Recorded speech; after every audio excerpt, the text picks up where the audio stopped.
ասում դատավարությունը ինչու 2 տարի կարանքով եւ անաչափ էր այս դատավարությունը։ Իհարկե ոչ, ինչ որ հրահանգ ստացել էին, բնականաբար շատ անարդար էր եւ ինչ որ հրահանգ էին ստացել, դա էլ կատարեցին, որովհետեւ խելացի մարդիկ, հայրենասեր մարդիկ այսօր վտանգ են ներկայացնում այս իշխանության համար, դրա համար էլ նրանք բոլորը պատժվում են հանիրավի ձևով։ Սա ուղղակի, գիտեք, ես զարմանում եմ, գիտեք, այս մարդիկ Աստծուց չեն վախենում, այսինքն իշխանությունը չէ, որտեղ այդտեղ երևի աստվածավախ եւ ընդհանրապես բարոյականություն ունեցող չկա, բայց գոնե դատավորն է, գոնե դատավորը կամ մյուսները, ովքեր որ այդ հրեշավոր որոշումը կայացրեցին սրբազանի նման բացառիկ, գիտեք, բարձր ինտելեկտի տեր, բացառիկ գրեգատ մարդուն, սա ահավորություն է, սա հրեշություն է ուղղակի դատել անմեղ մարդկանց եւ մեր բոլոր կալանավորվածները բոլորը անմեղ են, պարզապես այս իշխանությունը իրենց գլխավորի հետ միասին ուղղակի սարսափում են հայրենասեր, իսկապես գրագետ եւ սկզբունքային հայրենիքի պաշտպանների սարսափում են, այդ թվում նաեւ սրբազանից, որտեղ անմեղ մարդ է սրբազան է, սրանք եւ վախեր չունեն, որ դատում են սրբազանի, վախ չունեն Աստծո, զարմանալի բան է ուղղակի։ Սա այսպիսի անօրինականություններ, ինչպիսին որ հիմա մեր Հայաստանում է կատարվում, նման երբեք որևէ երկրում հավանաբար չի կատարվում։ Համենայնդեպս մեր պատմությունն էլ չի տեսել։ Նույնիսկ 15 թվականին այսպիսի անօրինականություններ երևի թե չեն եղել։ Սա 30 իհարկե քաղաքական պատվեր է, նույնիսկ ամենաանգրագետ չհասկացող մարդն էլ կարող է հասկանալ, որ սա քաղաքական պատվեր է։ Ինչ խոսք, բայց ստացվում է, որ մենք չենք կարողանում այսպես ուժ դառնալ եւ թույլ չտալ, որ այս անօրինականությունները մեր երկրում կատարվեն։ Եվ այստեղ սարսափելին է, որ այստեղ Հայաստանի լինել չլինելու հարցն է դրվում, որտեղ այն բոլոր մարդիկ, որոնք հայրենասեր են, որտեղ ովքեր կարող են ժողովրդին առաջնորդել, վիճակ շտկել, նրանք բոլորը ձերբակալվում են, որովհետև բնականաբար վախենում է այս իշխանությունը եւ ուզում է այդ բոլոր ուրեմն իրենց գործիքակազմը օգտագործեն, իրենց հնարավորությունները, որտեղ ուժը իրեն ձեռքում է, այսպես ասած, ցավալիորեն ասեմ, ուժն է ծնում իրավունքը եւ ուժը հիմա իրենց ձեռքում է եւ իրենք անում են այն, ինչ որ կամենում են, անարդար ձևով, անխիղճ ձևով, այսպիսի անխղճություն ուղղակի հնարավոր չի պատկերացնել։ Քաղաքական թիմը պատրաստվում է բողոքարկել որոշումը, ինչ է կարծում, այդ բողոքարկումը կծառայի նպատակին։ Դե գիտեք ինչ, բոլոր ցավալիորեն ուժային կառույցները ծառայում են միայն ներողություն, ծառայում են միայն այս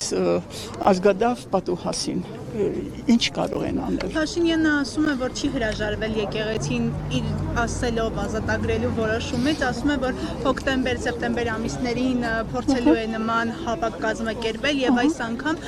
պետք է այնպես անի, որ եկեղեցին ծառայեցնի Քրիստոսին։ Օ, ինչ եք ասում, դե լավ է, որ ինքը պիտի ծառայեցնի, հա, ավելի լավ է ինքը գոնե մի քիչ, այսպես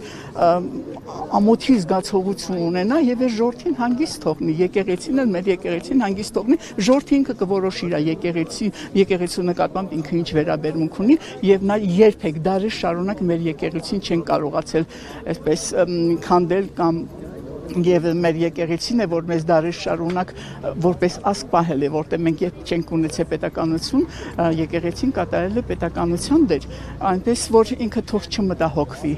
Մեր ժողովուրդը իր եկեղեցին պաշտում է, սիրում է եւ հենարանն է մեր եկեղեցու, ինչպես նաեւ եկեղեցին ժողովրդի հենարանն է, այնպես որ ինքը ավելնոր բաներ է խոսում, պետք չի այդ ավելորդությունները, ինչ որ մենք լսում ենք, արդեն հոգնել ենք այդ խաբեբայություններից, իրավ հոգնել ենք, այսքան խաբել մի ամբողջ ժողովրդի անհնարին բան է ուղղակի, բայց տեսեք, որ հնարավոր է դարձել։ Անցած օրը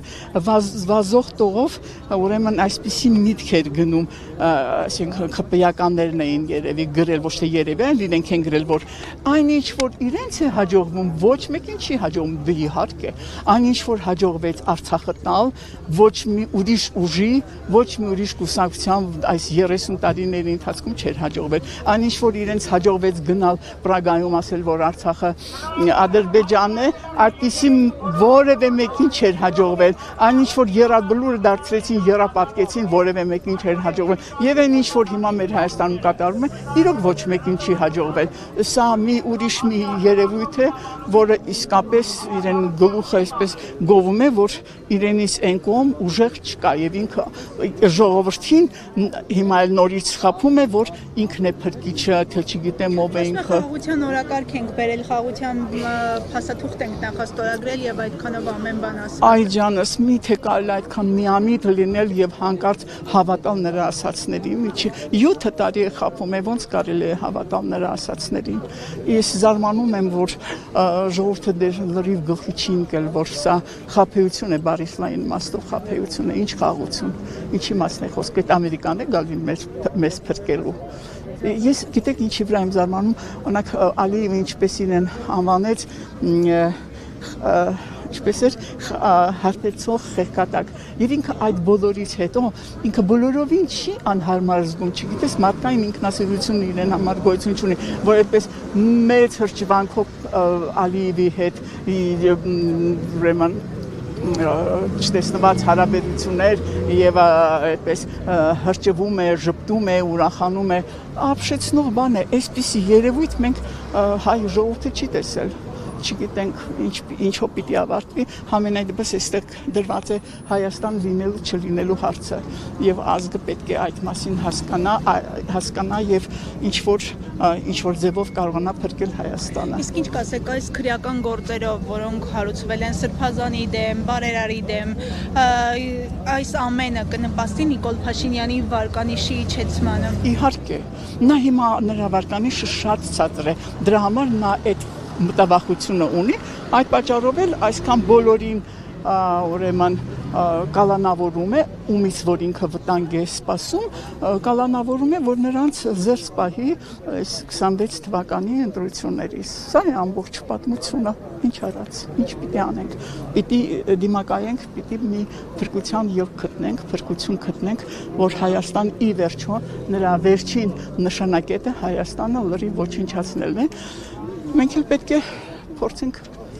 փորձենք Հայաստանը փրկենք։